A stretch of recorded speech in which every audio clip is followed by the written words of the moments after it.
She wins it. Natalia Bargovskaya of Kansas, however, getting second place points for Kansas. Jade Rybold of Eastern Illinois gets third. Well, you know, these athletes don't just get here by themselves. They're, of course, recruited and they are taught how to do things. But the coaches and the coaching staff, for example, Kansas, doing it mostly with field event athletes. But their coach, Stanley Redwine, lets you know how Kansas got it done this year. We have great assistant coaches.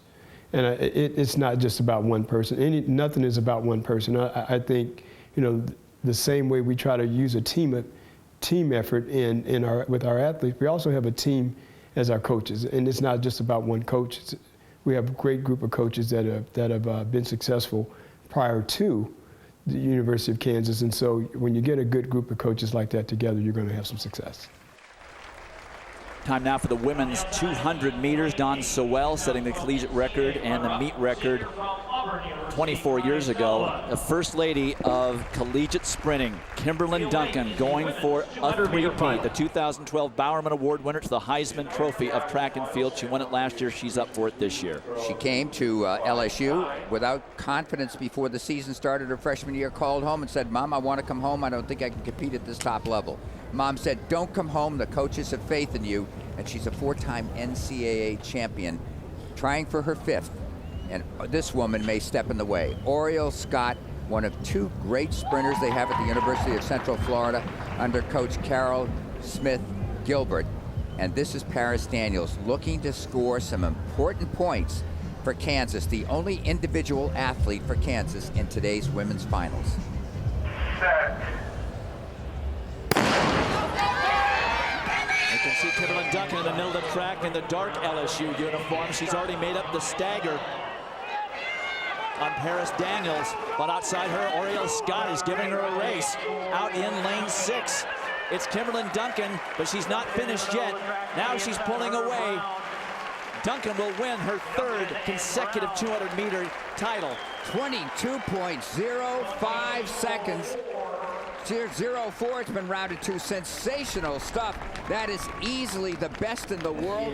Dwight by over 1/4 of a second. But there was too much wind, 3.5 meters per second. That would have tied the collegiate and meet record set 24 years ago, but too much wind. She doesn't care. As you look at Paris Daniels running the turn, Kansas counting on her to score here. There comes Kimberlyn Duncan. As run all season long, indoors and out. She torches the first 100 meters, does Duncan, of this 200-meter race. That's the way she ran indoors, outdoors. Her coach, Dennis Shaver, has her doing that, and she just really runs well. This is the last meet she will be in for LSU as she graduates. She could be a great professional on the international scene for the United States. And completely unmentioned, Camaria Brown of Texas A&M getting second. Important points for the Lady Aggies. Oriole Scott of Central Florida getting third, and the champion is downstairs with Lewis. And Dwight, wondering what she was thinking as you took the blocks in your final competition as a collegiate athlete for LSU. You're not a lady of many words, but just give us a sense of what it means to you. Just trying. I just try not to cry. It means a lot to have been here and had this opportunity. I'm thankful, I'm blessed. I'm just happy to have had the opportunity. You know, we talked about the fact that when you got to LSU, you wanted to go home. You called your mom crying. You think back now to that phone call and now standing here as many times an All-American, a national champion, and surely onto the world stage. What does this last 4 years mean to you? It means a lot.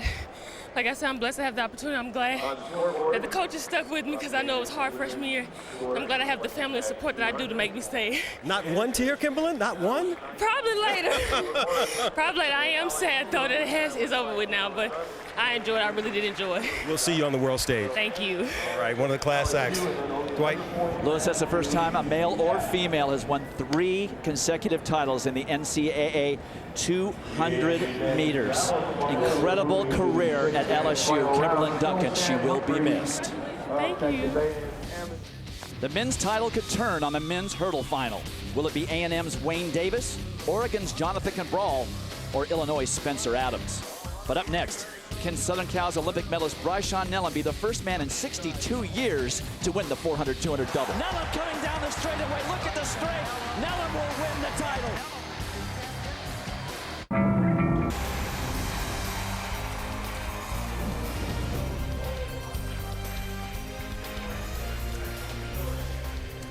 Back in Eugene, Oregon for more of our coverage of the 2013 NCAA Outdoor Championships. Fantastic weather, 73 degrees, down about 8 degrees over the last couple of days. The wind not nearly a factor, though it was in that last 200 meters. Dwight Stones along with Larry Rawson and Lewis Johnson bringing the action from Hayward Field on the final day. Here's how the men's team standings are after 15 events. Still close, a point and a half, 2.5 points, I should say, separate Arkansas, USC, and Texas, with Oregon still in it. As we get ready now for the men's 200 meters, Walter Dix, the collegiate record holder, Lorenzo Daniel, the meet record holder, Bryshon Nellam, the 400-meter champion from yesterday, trying to come back and win a rare double. It really has only been able to sprint fully for the last couple of months. And Isaiah Young, a 200-meter Olympian for the U.S. Last year, he got to the semifinals in London. And this is Webb. This is where Texas A&M starts its march on the track to try and garner big points. Webb is expected to get first, second, or third at the very least here.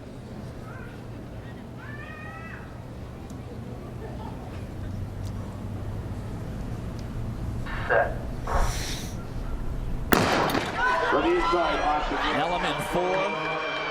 Webb in 6, Isaiah Young in 3. A good position for Young to draw off of Nellam. Webb in great position here, Dwight. Webb running very well out in 6th, and there goes Isaiah Young.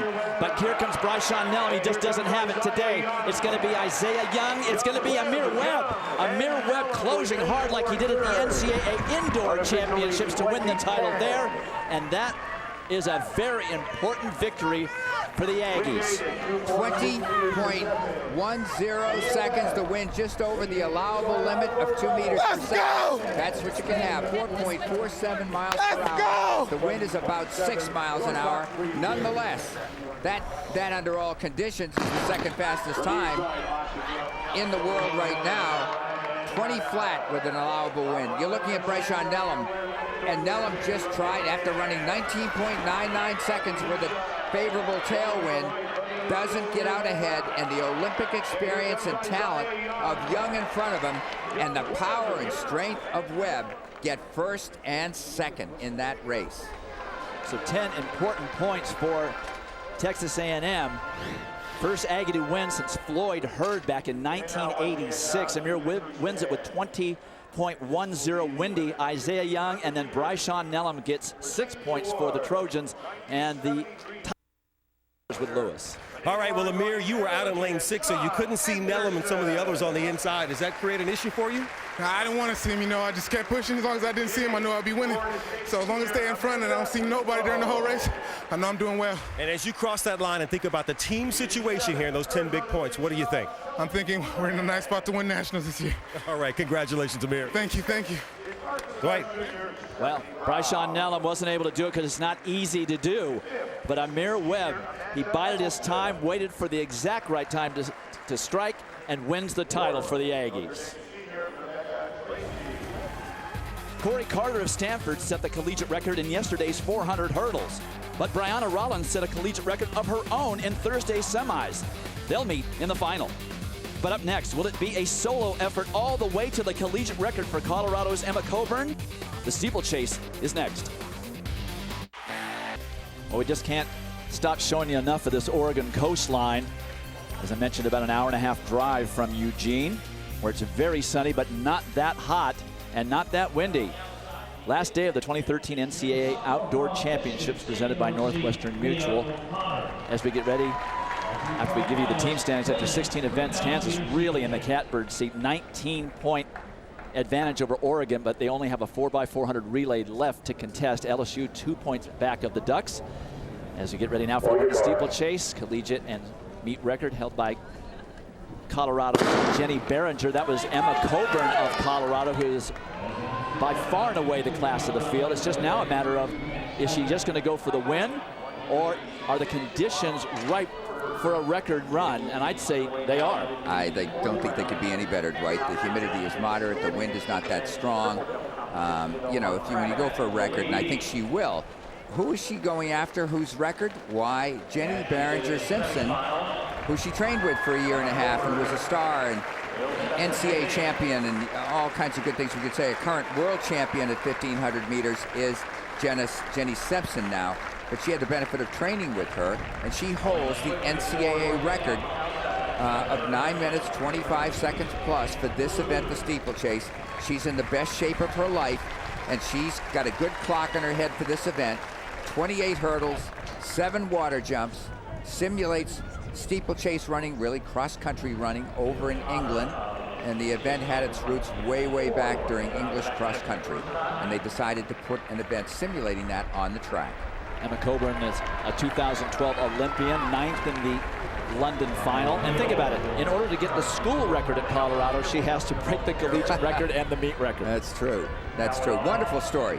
She and her coaches, Heather Burrows and Mark Wetmore at Colorado, talked it over with her and said, why don't you redshirt the outdoor season of 2012, and from January on, go to school, and we will try and focus your training on selected races and make the U.S. Olympic team in the steeplechase.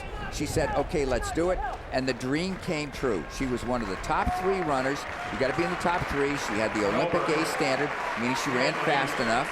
She makes it to the Olympics, makes it through the semis, and gets 9th place as a junior in college. A total wow. So it is Emma Coburn well out in front, and we expect that she will stay there from Weber State. That is Amber Henry is in second, and the race will be for second, of course. And I think running up with her, and we're looking at a distance here, is Colleen Quigley from who ran so well in the heat. From Florida State. From Florida State, that is correct. That is who it is. But Coburn has to do this all by herself. No pacing, no help whatsoever. And she just has to be focused. It's really almost like a time trial. And a very, very tough record that she is going after that was set at the NCAA meet in Jenny Simpson's senior year when she was Jenny Behringer. Her rhythm over the water jump looks exceptionally good, even better than in the trials the other day. She has the second fastest collegiate time ever run, 9:28. I'm surprised the other ladies are staying as close to her as they are. But hats off to them. I have to believe that she's running close to 9:30 at least right now, Coburn. Let's see if she picks up the pace here. She came out of Crested Butte, Colorado, very lightly trained in high school. How about just 15 miles a week of running? Showed her talent, wound up going to the National High School Championships and taking second in the 2,000-meter steeplechase event. College offers came her way. She decided to stay in the state of Oregon and had little subtle benefit, I think, of actually training at Crested Butte in high school, Dwight, where the elevation is up at 9,000 feet. Very few towns are that high in America. And she actually came down in elevation. You actually increase your hemoglobin level by training at that, red blood cells, to compensate for the lack of oxygen that's in the air up at that height. So Emma Coburn very much following the pattern set in front of her by Jenny Behringer Simpson when she just had graduated college. Jenny Behringer Simpson made the team in the steeplechase in Beijing, 5th in the final, setting the American record in that final, and she has run the steeplechase very, very sparingly since then. Currently the reigning world champion in the 1,500 meters. But Emma Coburn continuing to just move it along, knows what she has to run, and we will break away from this race for a couple of minutes and get you caught up on some field event action that has been happening on the field today. First jump, and in the second round, this is Manuel Ziegler, the sophomore from Memphis, and they've got a tailwind behind them. It runs parallel and next to the home stand, so they get that tailwind coming down the finishing stretch. And on that second attempt, he gets out to 54 feet 1 inch, and that has him currently in second. And this is the defending champion, Omar Craddock of Florida. Florida athlete has won the last 3 NCAA championship triple jump competitions. And in the first round, Craddock goes out to 55.1½ with some assist from the win. And he continues to be the leader of the event. In the javelin, this is a young man who's the defending champion from Illinois State, Tim Glover, a dad, a former javelin thrower himself, and got him practicing different arm movements when he was just 10 years of age.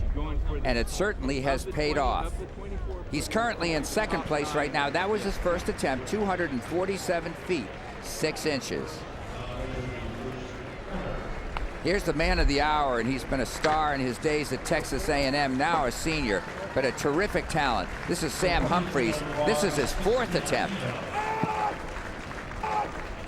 Plants that left leg as a break and whips that arm through. And he is out at 255 feet, 9 inches. And that was the winning throw. He was the